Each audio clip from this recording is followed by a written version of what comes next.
ಸ್ನೇಹಿತರೆ, ಇವತ್ತು ನಮ್ಮ ಮನೆಯಲ್ಲಿ ವರಮಹಾಲಕ್ಷ್ಮಿ ಹಬ್ಬವನ್ನು ಸರಳವಾಗಿ ಮಾಡ್ತಾಯಿದ್ವಿ.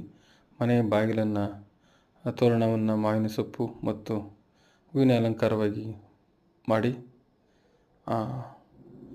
ಮತ್ತು ಹೂವಿನಿಂದ ಅಲಂಕಾರವನ್ನು ಮಾಡಿ, ಸೇವಂತಿಗೆ ಹೂವಿನಿಂದ,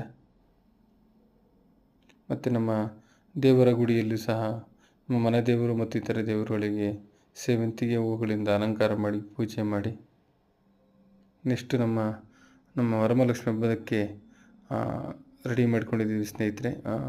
ಗಿಡಗಳನ್ನು ಅಕ್ಕಪಕ್ಕ ಲಕ್ಷ್ಮಿಯ ಮೂರ್ತಿ ಇಟ್ಟು ಸುತ್ತ ಎಲೆ ಅಡಿಕೆ ಹೂವು ವೀಳ್ಯದೆಲೆಗಳಿಂದ ಅಲಂಕೃತಗೊಳಿಸಿ, ಮತ್ತು ಅಡಿಕೆ ಹೊಂಬಳೆಯನ್ನು ಮಡಿಸಿ, ಕಮಲದ ಹೂವನ್ನು ಇಟ್ಟು ಮತ್ತು ಲಕ್ಷ್ಮಿಗೆ ತಿನಿಸುಗಳನ್ನು ಮಾಡಿ ಪೂಜೆಯನ್ನು ಮುಗಿಸಿರ್ತೇವೆ ಸ್ನೇಹಿತರೆ.